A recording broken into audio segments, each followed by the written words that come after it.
Hi, I came across an article recently that I found to be both insightful and a little bit disturbing that I thought I would share with you. It was written way back it's more than 10 years old. It was written back in February of 2012, and the title of it is Why Anti-Authoritarians Are Diagnosed as Mentally Ill. It's also relevant to my own situation where my successful ADHD treatment was criminalized, a situation that's now gone to the highest levels of California government. I won't be going over that in this video. It's too long of a story, but I will be going over it in other videos. So I'm going to dive right in right here because almost every sentence in this article is worth reading and has a good point it's making.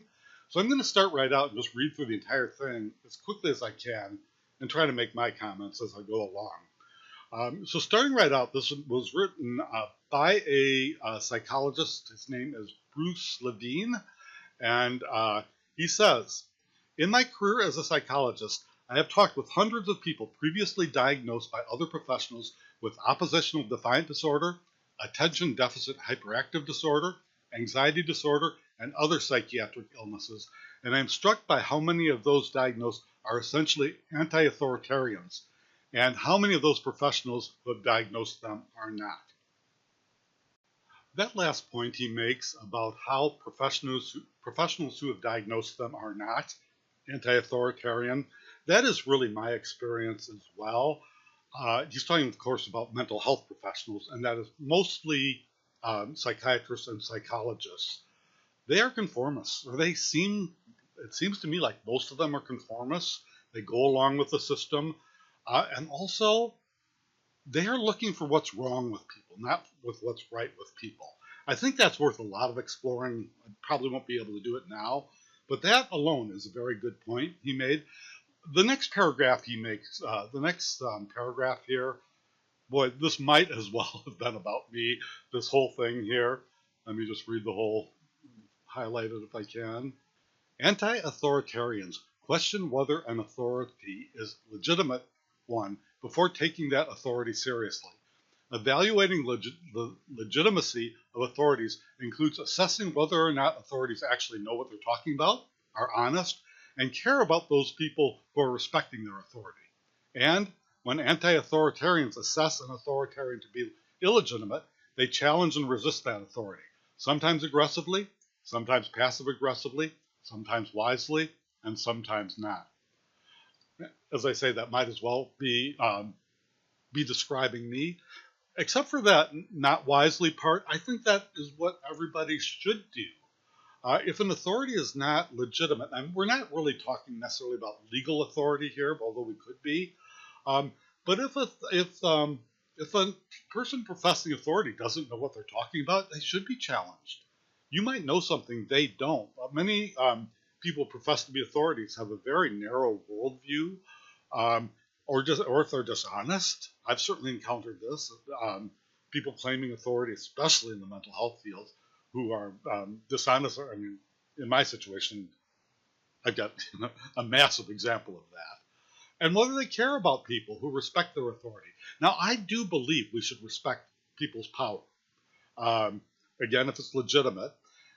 And if it's not legitimate, we should maybe not, jump out of right away, but kind of decide what to do. That's just a very, very important point they make. And this is not a bad thing. If an authority is acting the wrong way, or acting in an unethical manner or a dishonest way, they should be called out. And it shouldn't be a big deal to call them out. Fortunately, in the mental health field, it seems like it is sometimes. So let's move on. Some activists lament how few anti-authoritarians there appear to be in the United States. One reason could be that many natural anti-authoritarians are now psychopathologized and medicated before they achieve political consciousness of society's most oppressive authorities. Wow, is that a loaded sentence? I mean, before he even gets into the main point there, it wasn't really in my awareness, but I think there are fewer anti-authoritarians these days. I came of age in the 70s. And it was more or less accepted that day. There were, of course, conservatives there then also, and authoritarians, many of them. But there were enough anti-authoritarians that it was accepted as that was okay. I mean, you weren't necessarily a bad person for being an anti-authoritarian. They might not have agreed with you. They might not have liked you. But nobody questioned your legitimacy or your right to be an anti-authoritarian. But the bigger point, anti-authoritarians are now being psychopathologized and medicated before they achieve political consciousness of society's most oppressive authorities. This actually happened to me in a way. My very first psychiatric appointment was with a guy, Claudius Gabrios. I didn't know what was wrong with me at the time. I didn't know I had ADHD at the time. I didn't know that much about ADHD at the time. And he insisted that I was depressed, even though I knew that wasn't what it was. And it was at a federally qualified health center, Family Health Care Centers of San Diego. And after only 25 minutes, he gave me medication. And I was shocked that I got a psychiatric diagnosis so quickly. And I was even more shocked at the medication that he gave me. It was Zoloft. When I finally took it, it made me incredibly ill. And I think that's not uncommon for people with ADHD who are wrongly diagnosed as being depressed. Medications usually don't work on us. On some they might. With me, they made me ill. And that's what I thought at the time. Not only the 25 minutes, which seemed obscenely short period to get a diagnosis, but I remember exactly what I thought at the time. That was probably more than 6 years ago. I thought, my gosh, they're drugging us now. So anyway, let's move on. The next header here is why mental health professionals diagnose anti-authoritarians with mental illness. Gaining acceptance into graduate school or medical school and achieving a PhD or MD and becoming a psychologist or psychiatrist means jumping through many hoops, all of which require much behavioral and attentional compliance to authorities, even those authorities that one lacks respect for. This selection and socialization of mental health professionals tends to breed out many anti-authoritarians. Having steered the higher education terrain for a decade in my life, I know that degrees and credentials are primarily badges of compliance. Those with extended school have lived for many years in a world where one routinely conforms to the demand of authorities. Thus, for many MDs and PhDs, people different from them who reject this attentional and behavioral compliance appear to be from another world, a diagnosable one. That's shocking. Well, first of all, this man is incredibly honest because he's talking about his own background. This is not easy to do. But what he's talking about is there's a selection for conformity and against anti-conformity in the way these people are trained. Business consultants are taught to find the root cause of problems. This might be the root cause of some serious problems in the mental health professions. I had sensed this before, that something must be going wrong with the training of these people. This might go a long way towards explaining it. He expands on that same thought in this next paragraph here.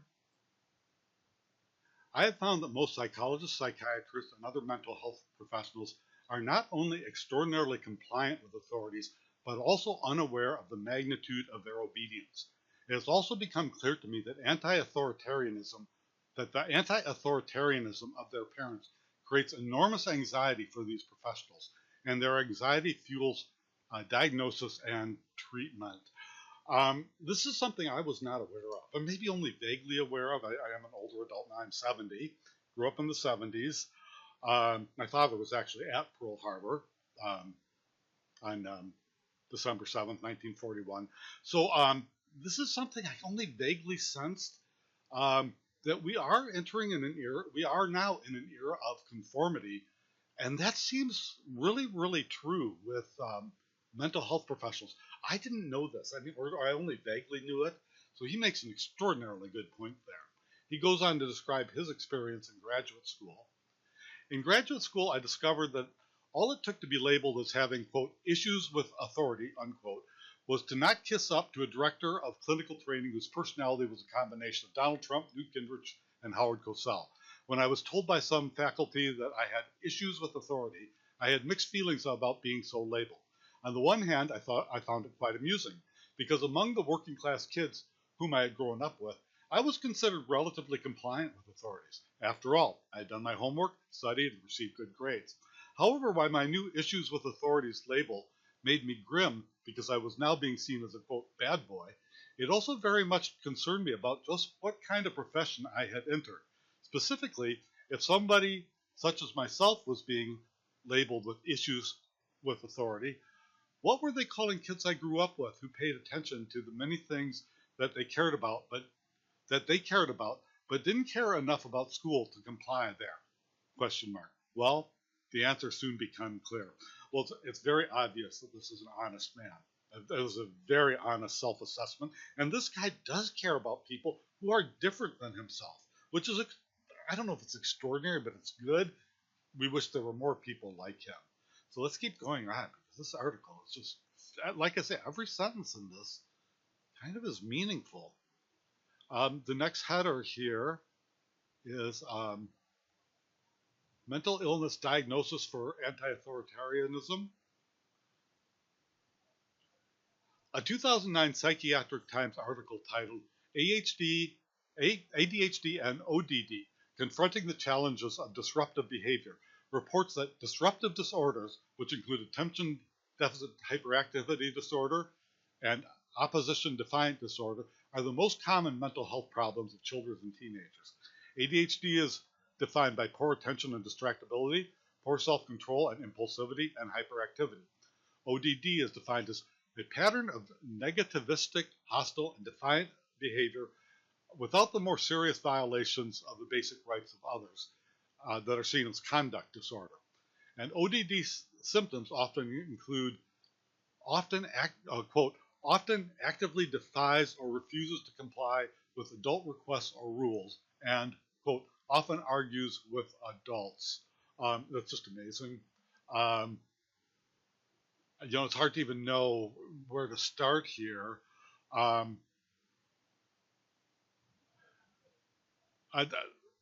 First of all, disruption. There are things worth disrupting. And I've been disruptive lately because of the legal and political situation I'm in. And I can say quite clearly, when your power is taken away, as has been with mine in the mental health industry, in the legal and political system we have, and your only power is to disrupt, then you should disrupt. And the things I am disrupting are things that deserve to be disrupted. And I'm kind of good at it. I won't go into it all now, except to say America was formed on an act of disruption, supreme act of disruption. It was an act of people fought for liberty against their oppressors at that time, the United Kingdom, and they disrupted it, and it was a successful disruption. The Boston Tea Party was certainly disruptive. They were disruptors. I don't know if they had ADHD. Probably most of them didn't, but they definitely were disruptive, and they were patriots. Let's move on. Psychologist Russell Barkley, one of the mainstream's mental health leading authorities on ADHD, says that those afflicted with ADHD have deficits in what he calls rule-governed behavior, as they are less responsive to the rules of established authorities and less sensitive to the positive or negative consequences. ODD, oppositional defiant disorder, young people, according to mainstream mental health authorities, also have these so-called deficits in rule-governed behavior. And so it is extremely common for young people to have a dual diagnosis of ADHD and ODD. This one strikes home with me a little bit because in the workplace restraining order that was taken out on me, one of the things they used as proof that I was dangerous is I said somewhere in the many letters I wrote trying to defend myself against the dishonest people I've never even met. The person who claimed to be a psychiatrist, I've never even met in person. I had a brief 10-minute online meeting with them. claimed he was my psychiatrist, gave me a half dozen dangerous-sounding psychiatric disorders. But somewhere in the material I wrote, I said I break rules, and the judge, Judge Mayer, was just aghast that I break rules. I never said I broke any laws. I do break rules when those rules are not legitimate, and I will continue to break rules. In fact, I'm going to break more rules. I'm not going to break a single law. I'm not going to do anything unethical. I'm not going to do anything dishonest. But I'm breaking rules now. So that's shocking. I mean, and Russ Barkley, by the way, is, I don't believe he has ADHD, but one of the people he works with does have ADHD, who is a PhD, or his psychiatrist degree, whatever, profession. Rule governed behavior. This is something I didn't know about. That just seems really, really important. He goes on. Do we really want to diagnose and medicate everyone with deficits in rule governed behavior? Gosh, I hope not what would happen to our society if we did. I mean, it would just gradually go downhill. If everybody kept doing things, considering that everything is perfect and we should never disrupt or change anything. I mean, it seems to me our civilization would collapse. I mean, pretty quickly, maybe at least in a couple of generations. Let's move on. Albert Einstein, as a youth, would likely have received an ADHD diagnosis and maybe an ODD one as well. Albert didn't pay attention to his teachers, failed his college entrance examinations twice, had difficulty holding jobs. However, Einstein's biographer, Ronald Clark, asserts that Einstein's problems did not stem from attention deficits, but rather from hatred of authoritarian Prussian discipline in his schools. Einstein said the teachers in the elementary school appeared to me like sergeants, and in the gymnasium the teachers were like lieutenants. At age 13, Einstein read Kant's difficult Critique of Pure Reason because Einstein was interested in it. Clark also tells us Einstein refused to prepare himself for his college admissions as a rebellion against his father's unbearable path of practical profession. And he did enter college. One professor told Einstein, "You have one fault, one can't tell you anything."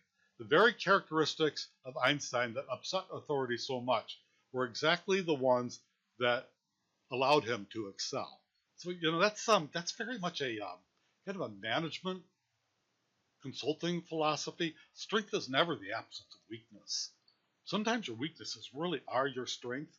A lot of people think Einstein had ADHD. I never thought so, but this is probably why a lot of people thought that, because he was too smart to pay attention. And I have met these kind of people that do have ADHD.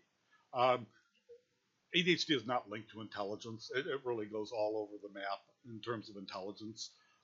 There's smart people with intelligence. There's dumb people with intelligence, and everything in between. I'm probably right in the middle there. But that's he didn't have ADHD. He was an anti-authoritarian for good reason. And look the gift he gave the world. I mean, he saw things no other human ever has. Let's move on.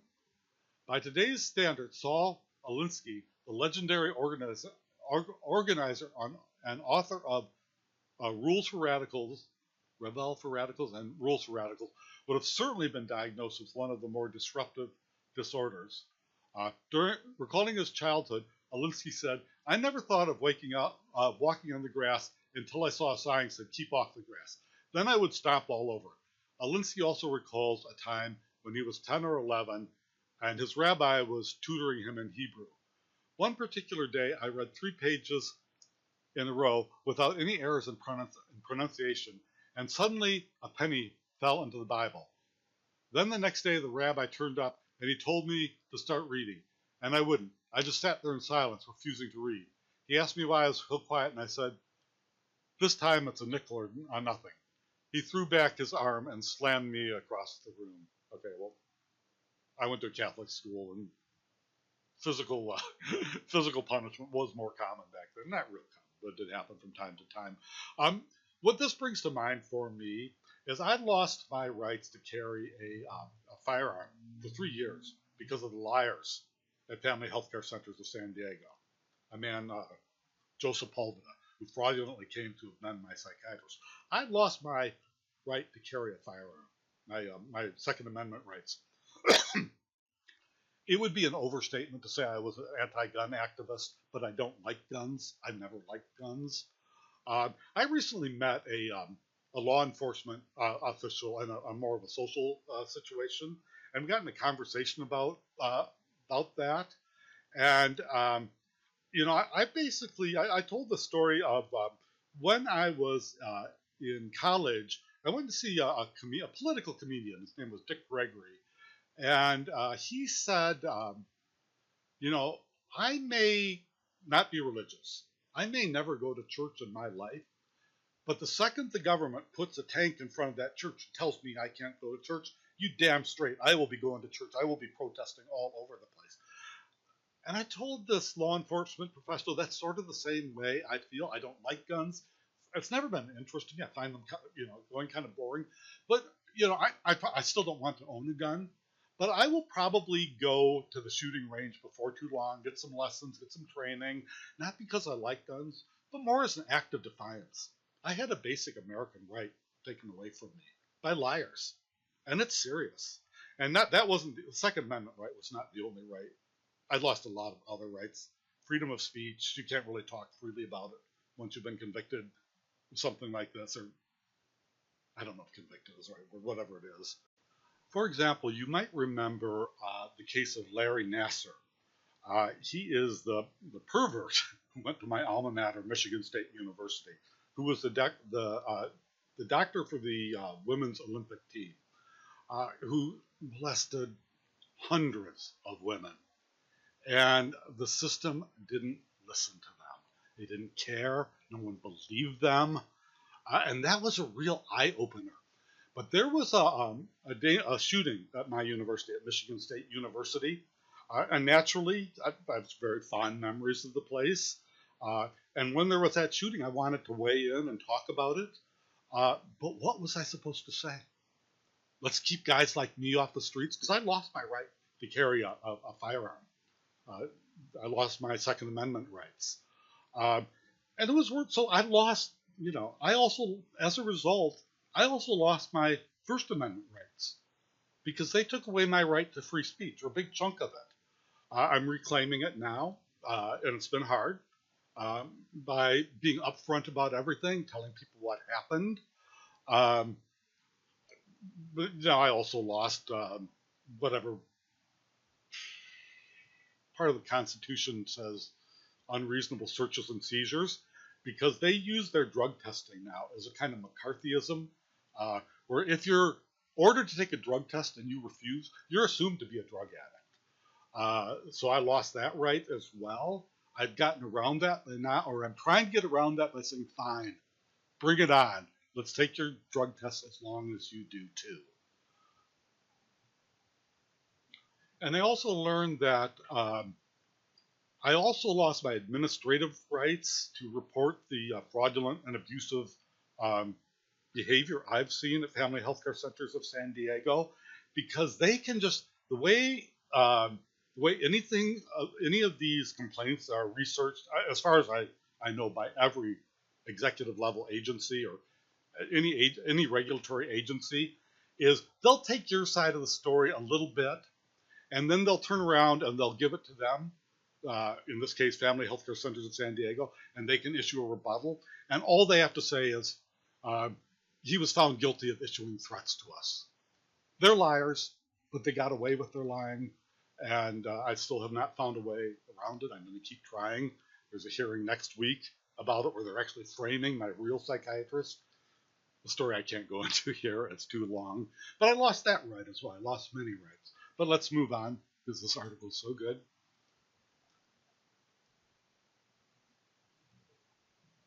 Many people with severe anxiety and or depression are also anti-authoritarians. Often a major pain in their lives that fuels their anxiety or depression is a fear that their contempt for illegitimate authorities will cause them to be financially and socially marginalized, but they fear that compliance with such illegitimate authorities will cause them existential death. Again, a really, really good point there. And they're right. Especially in the mental health mental health field, these people have immense power, and the medical field. Kind of what they say it says goes. They've created a really horrible system that protects them. The Medical Board of California is particularly awful. I mean, just about everybody knows that. Anybody who's tried to file a complaint with a doctor there, they are hopelessly corrupt. But there's a couple points here that are kind of underneath, and one of them is the depression diagnosis that so many people get. More and more people, even mental health professionals, even psychiatrists, are saying there is no such thing as endogenous depression that just exists all by itself with nothing going on in your real life. I think there's almost always an underlying root cause. There may be just pure clinical depression sometimes, but I think there's something else going on. And mental health professionals are incredibly ill-equipped to deal with that. They don't even know how. This article is explaining why. They have a very narrow worldview. They have very limited experience and a very narrow worldview. Let's move on.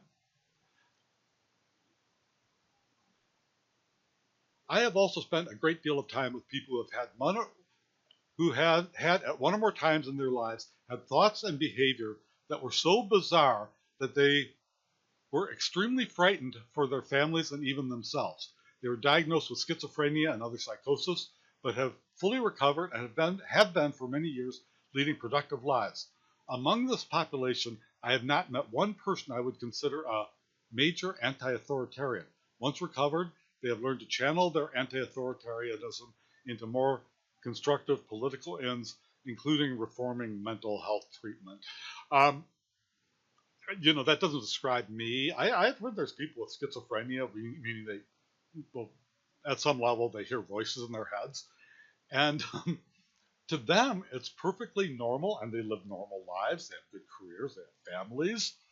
And they didn't find out until much later that was abnormal.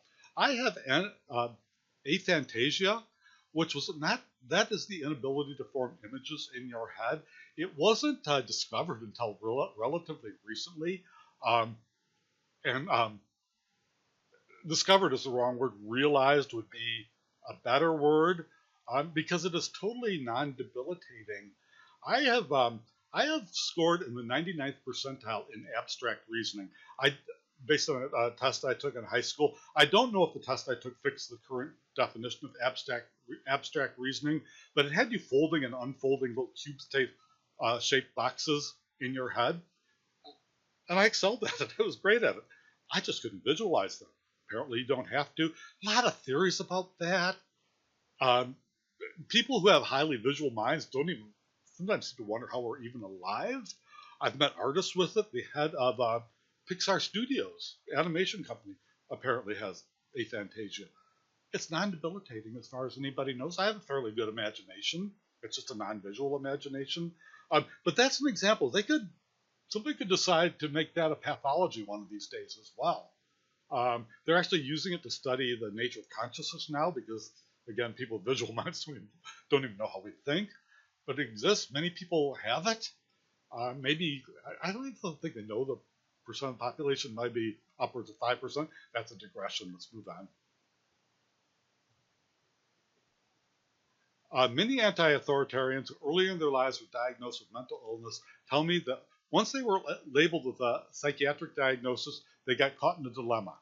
Authoritarians, by definition, demand unquestioning obedience, and so any resistance to their diagnosis and treatment created enormous anxiety for their authoritarian mental health professionals, and professionals feeling out of control labeled them as non-compliant with treatment, increased the severity of their diagnosis, and jacked up their medications. This was enraging for these anti-authoritarians, sometimes so much that they reacted in ways that made them appear even more frightening to their families. I can also really relate to this one.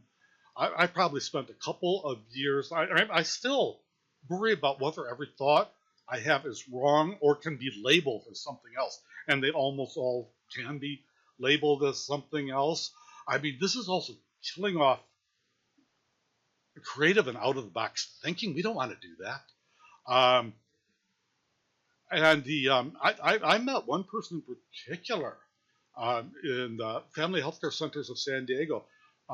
They did a mass, apparently, they did a mass undiagnosis. Everybody with ADHD was re-diagnosed as having depression. These people are just horrible. I mean, I can't, they're criminals. One guy had his life destroyed. And he basically said they took, these medications made my life great. Everything got better in my life. Then they put me on these antidepressants. He was on low-level antidepressants before. They jacked up the amount, and he's living in a trailer, an abandoned trailer now, or he was. He goes, fine. He goes, now I've got all these antidepressants, so I won't even care that my life is falling apart. It's horrifying. It's horrifying what's going on in this profession. And it's also a little bit terrible that a lot of them, he says, have gone into mental health reform, which I am too, a little bit, but I don't like it. And if that wasn't their interest, and the bad behavior of people, and the misdiagnoses, and the conformity, and the narrow worldview these people have, has kind of forced these people to be mental health reform activists. That might have not been their interest. It was not mine. I was interested in economic development. I'm doing it a little bit now, and I truly hate it. And again, I've been a little bit disruptive in it with things that need to be disrupted. But I was interested in economic development. And if you know anything about people with ADHD, we're driven by interest, not by importance. I can probably, it'll be hard, but maybe I can make a small dent here and there in mental health reform. But you are a second-class citizen. There is a stigma of mental health, of mental illness, and it comes from the mental health profession themselves, and the legal profession, and politicians. But primarily, it originates in the mental health field itself. The stigma of mental illness is real. They created it. And now these people are forced into something they're not interested in. And for me, it's horrible because I hate it. I'm not interested in it at all. I don't want to be doing it. I love the work I was doing in economic development after my successful treatment with my correct diagnosis and successful treatment for ADHD, which was overturned, into depression or whatever, which was not true. If I'm depressed, I'm going to be an extremely active, depressed person. But now I'm doing something I don't like that doesn't interest me, and that's hard. There are anti-authoritarians who use psychiatric drugs to help them function, but they often reject the psychiatric authorities' explanation for why they have difficulty functioning. So, for example, they may take Adderall, an amphetamine prescribed for ADHD, but they know that their attentional problems is not a result of a biochemical brain imbalance, but rather caused by a boring job. That also describes me. When I have an undergraduate degree in microbiology and public health, I never used it very much. I worked in research labs for a few years out of school, out of Michigan State. It wasn't for me. It was boring. I wasn't very good at it. I didn't like it. It just was wrong in a lot of ways. So I went back to school to broaden my education because that was very narrow for me. This is long, decades before I knew I had ADHD. I studied public policy. I have a Master of Public Administration degree from San Diego State University because I liked it. I found it interesting, and I did really well. I'm not all A's. I'm not that good of a student, but I did pretty well because I liked it. I enjoyed it. And then, as fate would have it, out of grad school, I got a really good job in the private sector, a company called Oak Industries. I had started as an intern there, and they liked me. So they hired me as a regular job. So I never never did get back to the public sector. I was trying when I was criminalized. Um, but I've noticed, I don't know if this is usual, but sometimes corporations know what to do with people with ADHD, and this company knew what to do with me. Um, they noticed me plowing through boundaries to get things done. Other people won't just walk over to the accounting department if they have a question. I didn't know you weren't supposed to. Like I say, sometimes people with ADHD, it's not that they don't respect boundaries. They don't necessarily know there are boundaries. So they invented a title for me called Project Coordinator. I got lots done there. It was a time of personal and professional growth. It was kind of the company was making set-top recorders or decoders for cable TV, and we were really hot. We were at the very bottom of the Fortune 500 at that time, but growing rapidly. Worked in an opulent headquarters building filled with Mexican art treasures. It was kind of a Mad Men era, with the exception that we had mad women. We drank at lunch sometimes. It was crazy. I got a lot done, had a lot of fun, and grew, both professionally and as a person. Nobody ever told me I had ADHD. They were fine with it. It seemed to work there. I didn't need medications then. And now I do. Now I take them. Low levels, probably 15 milligrams of methylphenidate a day. Nothing. I'm criminalized for nothing. But they make a very good point here. The second point is kind of unrelated, but it's also important. Similarly, many anti-authoritarians in highly stressful environments will occasionally take prescribed benzodiazepines, such as Xanax, even though they believe it would be safer to occasionally use marijuana, but can't because of drug testing on their job. I could probably make 10 videos about this one sentence because that is loaded with important information. First of all, almost all of drug testing, I call it urine testing because you're testing urine, not drugs. I refuse to use the euphemism for that. But almost all of it is only to test for cannabis, for marijuana. That stays in your system for a long time, more than a month sometimes, even with not high uses of it. And that is really the reason they do pre-employment drug screening. I guess they want to prove that, I don't know what they want to prove, because hard drugs, crystal meth, those are gone from your system completely in a day or two. You couldn't even listen to YouTube videos where guys talk about the different drugs they use. And they're on some kind of probation, or they're under some kind of court orders to be to be drug tested, to be urine tested. And they will use all sorts of stuff, but not cannabis, because the other stuff won't show up on their drug test. They know they can get around it. Just somehow put it off. I don't know if drug testing even, I don't know how fast it happens. I've never had true random drug testing. It's been ordered for me, but I refused by family healthcare centers in San Diego, of course.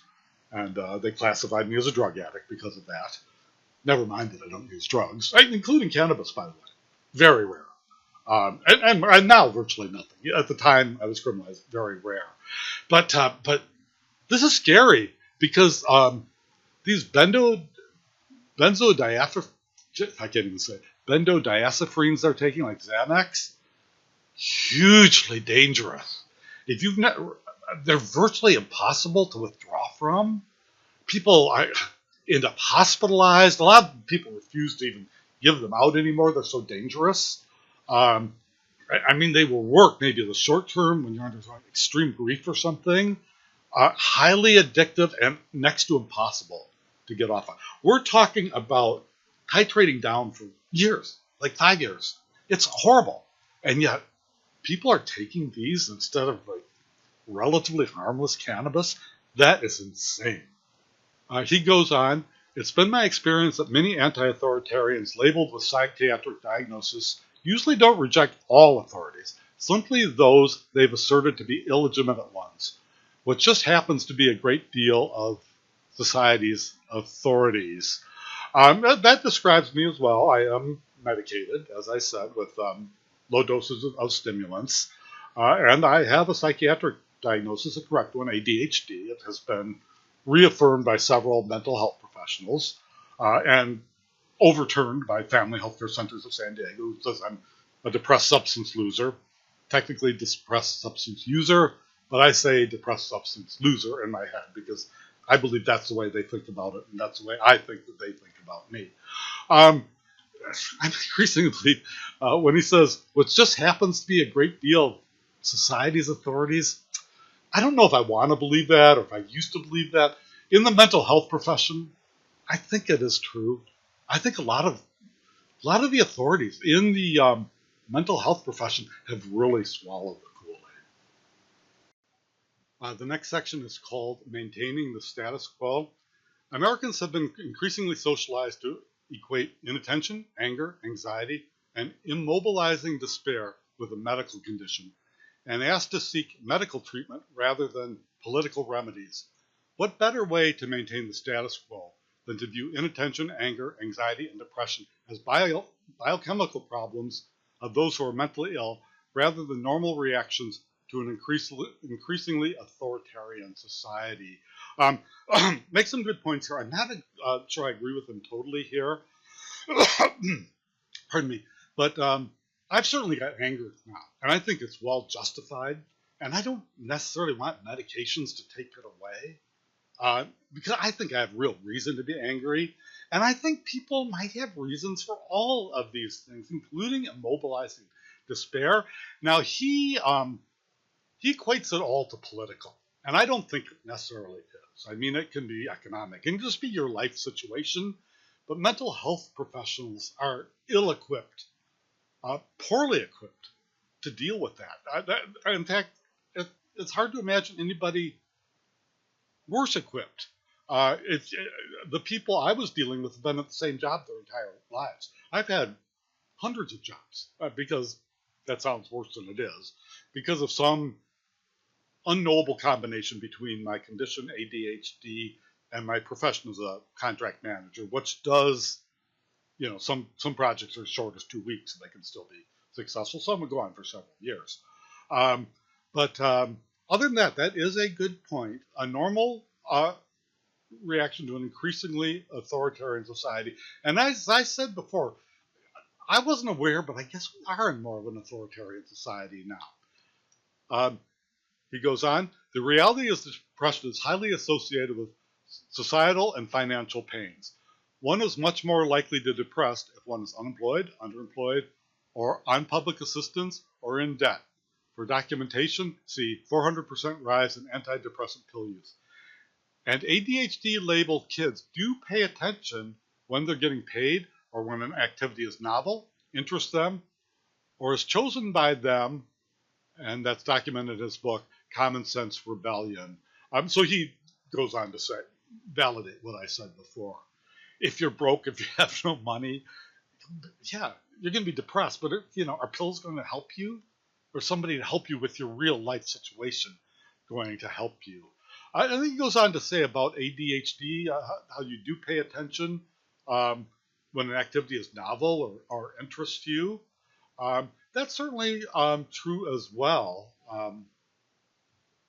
Like a lot of people with ADHD, I was constantly told, I don't apply myself or I'm too smart. And I had horrible grades. My high school, I went to an all-boys Catholic high school, and they divided us up into 5 tracks. Track number 1 was the smart kids. Track number 5 was the dumb kids. I was in the dumb kids class. A lot of people didn't think I belonged there. I never agreed with that system. I thought the dumb kids should sit side by side next to the smart kids so we could learn off them. Maybe occasionally they'd learn something off us. And I do have to say here, we weren't short-shifted in our education. In fact, I was saying in one of a conference I had the other day with the ADHD group I've organized, the Squirrels Club. I was saying to one of the people, some of the courses they come up with for the dumb kids class are actually pretty good. They put a lot of thought into them. They knew they had to make them interesting, and they did. I remember one I took in chemistry in college that combined a study of the periodic table with the environmental concerns of the time, and they made it really, really interesting. So it can be done. It is done. And I think a lot of people have said, when you have to write a book at the most elementary level, it really proves your expertise. Mathematics is a really good idea. If you get lost in math at an early point, you never find your way back. I never did. I don't think I ever would have been good at math, but I probably wouldn't have been as horrible at it if I had gotten some help. But the point there that he makes is depression, especially.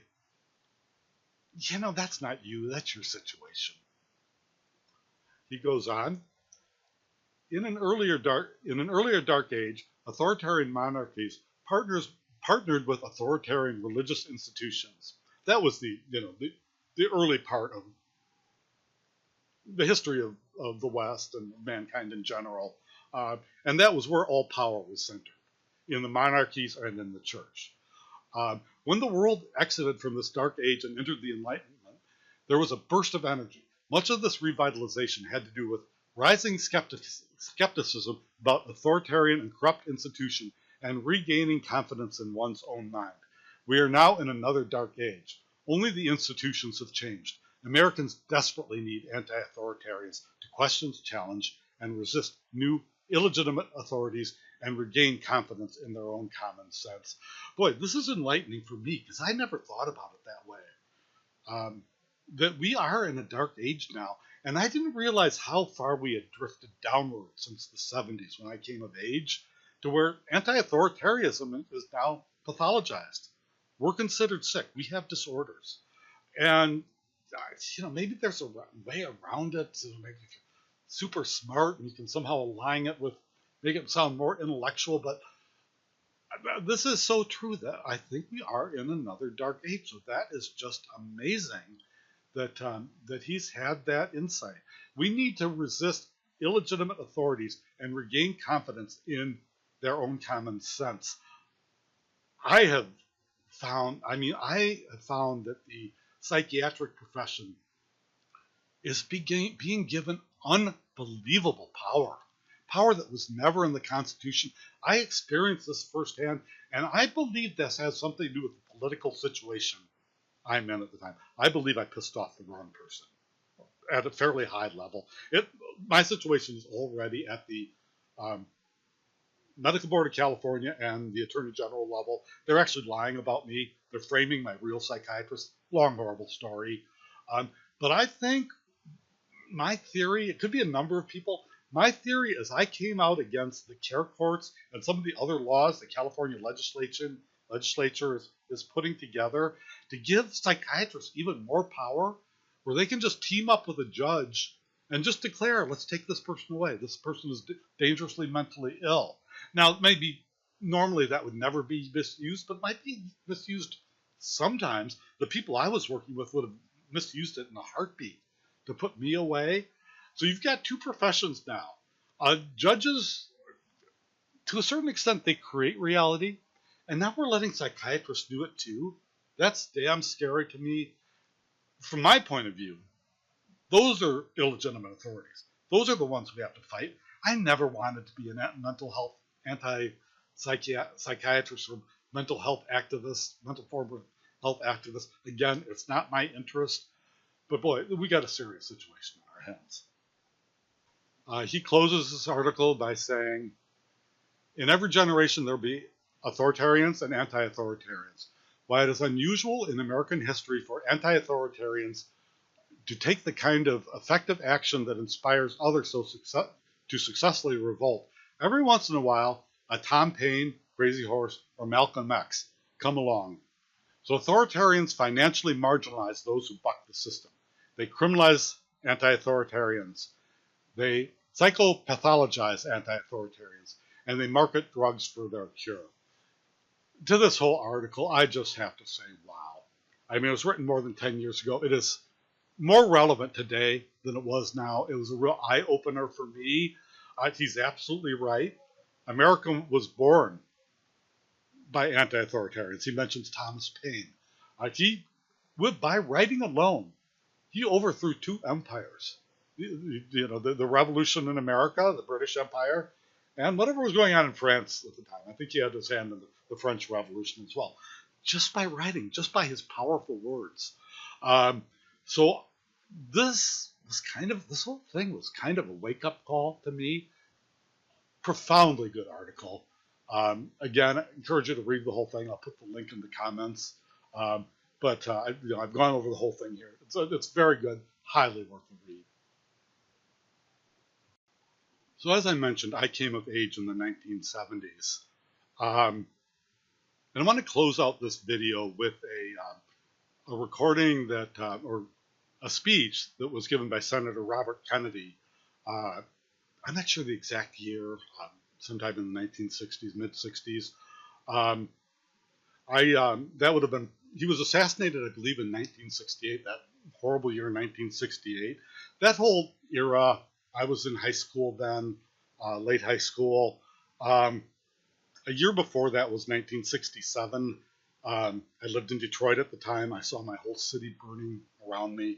My life changed forever then. So that whole era still has significance to me. Senator Kennedy, I'm not talking about the sun here. Apple fell kind of far from the tree. But Senator Kennedy was just an amazing person. I've been re-listening to some of the speeches, partly inspired by him. And boy, he's the kind of guy we wish we could have had for president. And by the way, both he and his brother, President Kennedy, had ADHD. They didn't call it that, but most people think it's highly likely. They talked about it quite a bit. But let's listen to the speech. He's talking about dissidents. He has an interesting and very balanced take on it that I think is worth a listen. This speech was given at University of California, Berkeley. There was no, I looked for videos, there were no videos taken. They would have been filmed at the time. They were more expensive then, so they were not all filmed. But there was a recording. It will be worth a couple minutes of your time to listen to this. So let's listen to what Senator Kennedy had to say back then.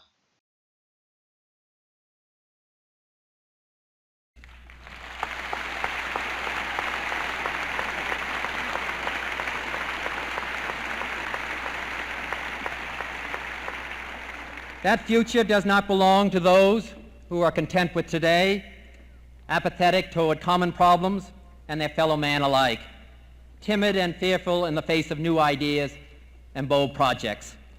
Rather, it will belong to those who can blend passion, reason, and courage in a personal commitment to the ideals and the great enterprises of American society.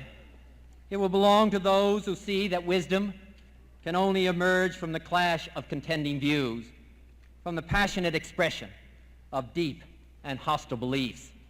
Plato said, "A life without criticism is not worth living." This is the seminal spirit of American democracy. It is this spirit which can be found among many of you, and it is this which is the hope of this nation.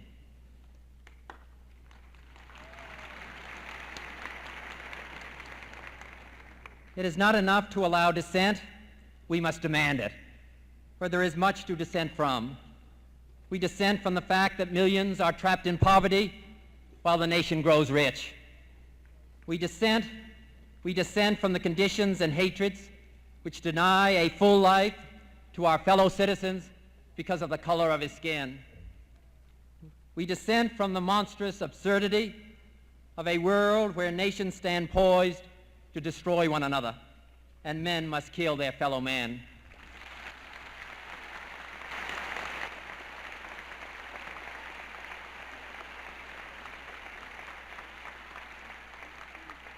And we dissent from the sight of most of mankind living in poverty, stricken by disease, threatened by hunger, and doomed to an early death after a life of unremitting labor.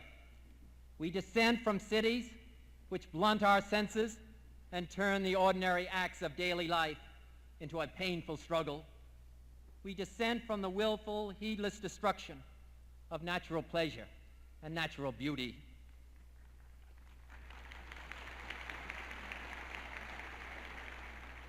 And we dissent from all those structures of technology and society itself, which strip from the individual the dignity and the worth of sharing in the common task of his community and of his country.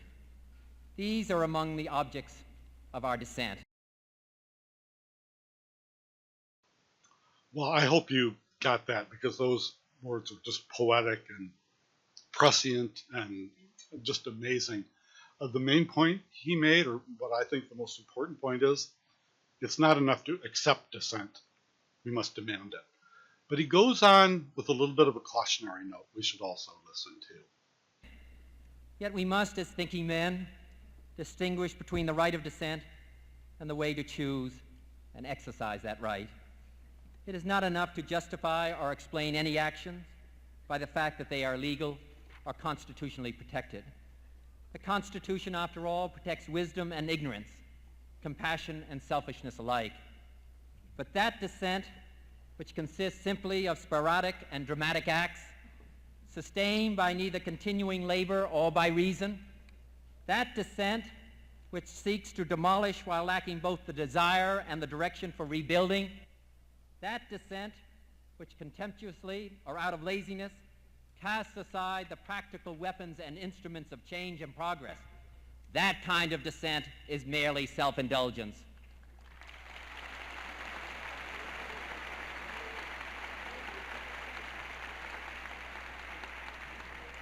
It is satisfying, perhaps, to those who make it, but it will not solve the problems of our society. It will not assist those seriously engaged in the difficult and frustrating work of this nation. And when it is all over, it will not have brightened or enriched the life of a single part of humanity in a single part of the globe. All of us have the right to dissipate our energies and our talents in any way that we wish. But those who are serious about the future have the obligation to direct their energies and their talents toward concrete objectives consistent with the ideals that they profess. From those of you who take this course will come the fresh ideas and the leadership, which are the compelling needs of America of the future. Those words are as prescient as I can imagine words being. It describes perfectly America's political situation right now. We have on one side, I believe, conformity, and on the other side, the wrong kind of dissent. But we don't have the good kind of dissent. It's been taken, we live in an age of conformity now. Robert Kennedy saw it back then. His words would be equally valid right now. We've lost something important. We've lost anti-authoritarianism. We've lost the right kind of dissent. And we've lost the ability of using dissent to build, to create, as a creative force, not as a destructive one. That's what I hope to get back someday. Right now, I am using the destructive side of my dissent because I really have no other choice in some ways. The disruptive, I probably shouldn't say destructive. But those are wise words. Those are American words. Thomas Paine, who was mentioned earlier, said, "We have it in our power to begin the world again." I mean, we've got to somehow get back to that. There's another thing Robert Kennedy said in one of his speeches that I really like. And I didn't realize until just now, while I was looking it up, that he was actually quoting from the playwright George Bernard Shaw. It was during his presidential campaign in 1968. And he said, "Some men see things as they are and ask why. I dream of things that never were and ask why not." That's something I think we are missing. I've always thought I was good at what the Zen Buddhists call seeing what isn't there, seeing what's missing from a situation. And that's what we're not doing now. We should be looking at every system that governs our society, every organization, and asking, is this the way it should work? That is especially true for the mental health industry. It's not working. It's worse than broken. It's doing damage to people. It needs to be reinvented. It needs to be reimagined. We need to do that. We need to dream about new things and say, why aren't we doing it that way? We need to be doing that for every system in America. we should be doing it in an all-encompassing way. And I don't see it happening right now. We live in an authoritarian era. I never knew it, really. It wasn't really in my awareness until I read this article, but I now believe it. We've got to do something about it. Thank you for listening to this video, watching this video, and thank you for your attention.